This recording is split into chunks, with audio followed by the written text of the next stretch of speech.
kedepannya bisa mengerti bagaimana pengukuran faktor risiko yang baik dan benar. Pengukuran faktor risiko penyakit tidak menular ada dua cara untuk mendeteksi dini tentang obesitas, yang kedua untuk mendeteksi dini tentang indera.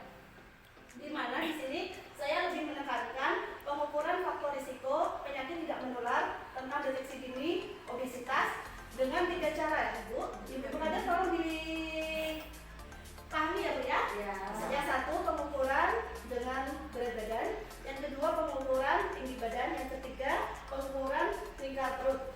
Jadi di sini ibu-ibu harus lebih belajar bersama untuk bagaimana cara pengukuran berat badan, tinggi badan, dan tingkat perut yang baik dan benar, supaya deteksi dini tentang obesitas ini warga supaya lebih terdeteksi, ya Bu ya. Di sini obesitas ibu kadang sudah paham apa itu obesitas? Belum Bu. Obesitas yaitu penumpukan lemak yang berlebih, ya kan Bu?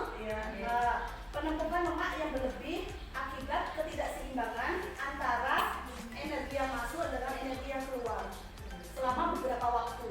Nah, di situ akan terjadi obesitas. Kategori obesitas nanti ada 4 kategori, di mana nanti pengukuran tinggi badan, berat badan, tingkat perut itu nanti bisa dikategorikan menjadi 4 kategori, di mana ada yang sedang, ada yang berat, ada yang ringan, dan ada yang normal.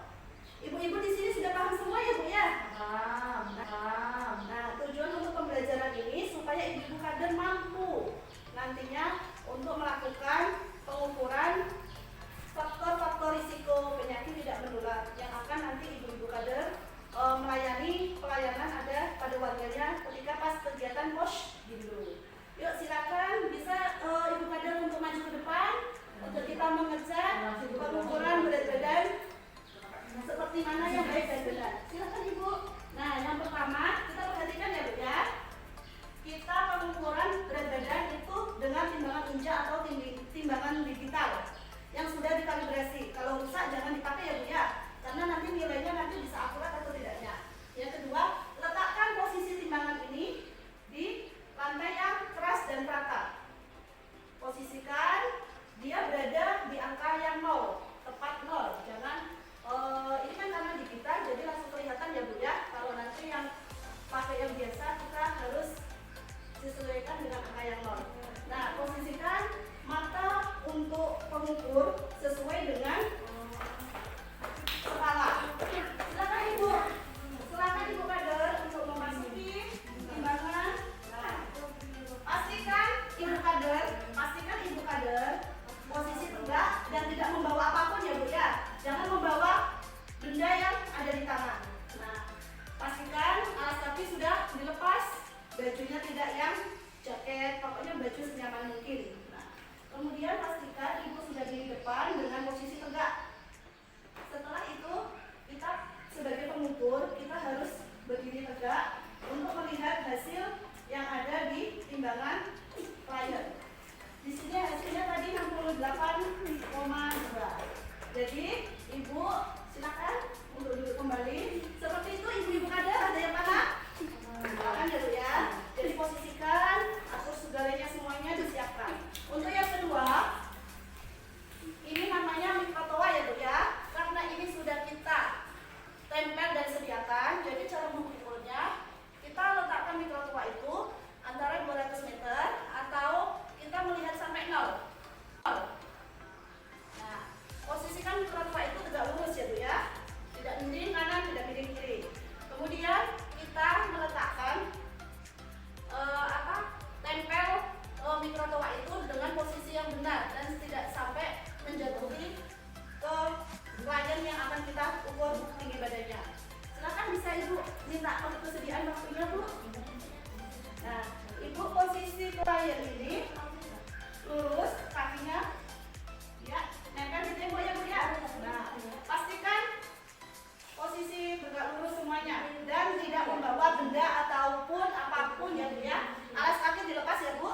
Kemudian kita menurunkan fiksi ya Bu ya, mikrotoa sampai ke puncak kepala dan ukur, dan kita lihat pastikan ternyata ibu kader kita ini tinggi badannya 155. Oke, terima kasih ya Bu ya. Silakan duduk Bu. Yang ketiga, apa tadi ibu-ibu? Dengar banget ya Bu. Oke, ibu berarti menyimak ya. Silakan untuk ibu hamil. Oh iya, silakan untuk ibu satunya lagi. Maaf ya Bu, mengganggu waktunya ya Bu ya. Dia nanti kita tahu bagaimana nanti untuk mengungkap tentang perut. Yang ketiga, pengukuran faktor risiko penyakit tidak menular itu yang ketiga untuk pengukuran lingkar perut. Caranya gimana Bu? Posisi ibunya tegak, ya kan? Ini berhubung ibu berarti harusnya posisinya dia harus membuka baju. Tapi berhubung ini ibu nggak usah membuka baju nggak apa-apa. Jadi posisinya kita ambil raba, kita raba di tulang rusuk sampai tulang panggul. Nah di sini kita ambil pertengahannya, kita bikin titik. Setelah kita sudah membuat titik, kita ambil pertengahan dari titik itu. Kita dari angka 0 ya. Kemudian kita atur sampai ini, perutnya di situ, atur ya. Jadi di sini angka ibunya 88. Nah, lingkar perut untuk wanita lebih dari 80 kemudian dikategorikan faktor risiko meningkat. Untuk laki-laki lebih dari 90 dikatakan faktor risiko meningkat.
warahmatullahi wabarakatuh, Bapak dan Ibu-ibu semua, calon kader Posyandu PTN kita pada hari ini. Ya, hari perkenalkan saya Dr. Niko Setian yang hari ini akan menjadi fasilitator untuk Bapak-bapak dan Ibu-ibu dalam melakukan pelatihan kader Posyandu pada hari ini.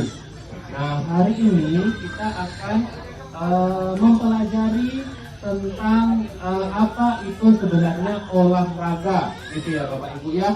Nah, setelah habis kita melakukan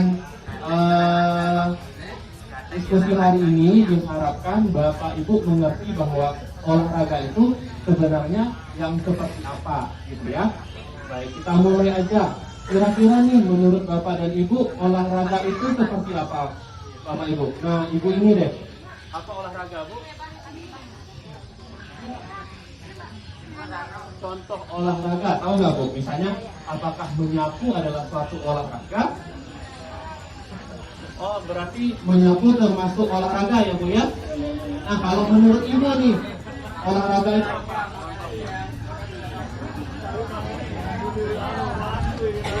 Oh, jalan-jalan berarti termasuk olahraga. Oke, hari ini saya mau jelasin olahraga itu tuh sebenarnya apa ya? Olahraga adalah suatu aktivitas yang sifatnya itu terukur, Bapak Ibu. Kalau seandainya dia tidak terukur, berarti bukan olahraga. Terukur itu seperti apa? Misalnya olahraga yang dianjurkan itu adalah sekitar 150 menit dalam waktu 1 minggu. Jadi Bapak Ibu bisa melakukan olahraga itu sekitar 30 menit dalam seminggu, itu bisa 5 kali seminggu atau 45 menit dengan jumlahnya seminggu itu sekitar 3 kali. Nah, 3 sampai 4 kali itu baru kita sebut olahraga. Nah, tadi kan Bapak Ibu bilang bahwa menyapu adalah olahraga, jalan-jalan adalah olahraga. Sebenarnya bukan ya Bapak Ibu ya, karena kita tidak bisa mengukurnya. Kalau menyapu kan ya udah sapu aja gitu ya, nggak ada menitnya, nggak ada aktivitas yang terus berulang-ulang seperti itu ya. Jadi itu bukan olahraga. Yang dikatakan olahraga misalnya berlari di sekeliling rumah ya dalam waktu 30 menit misalnya, 40 menit baru olahraga. Atau bermain sepeda misalnya baru dikatakan olahraga. Atau mengangkat beban misalnya Bapak Ibu yang berulang-ulang itu misalnya baru dikatakan olahraga. Jadi yang dinamakan olahraga seperti menyapu, kemudian jalan-jalan, itu bukan olahraga ya Bapak Ibu ya. Oke. Sekarang apakah Bapak Ibu sudah paham apa itu yang dikatakan olahraga? Jadi kalau jalan-jalan atau menyapu tadi termasuk olahraga kamu? Bukan ya, berarti sudah mengerti ya Bu ya. Oke, mungkin itu aja untuk kesempatan kita kali ini. Saya tutup dulu. Assalamualaikum warahmatullahi wabarakatuh.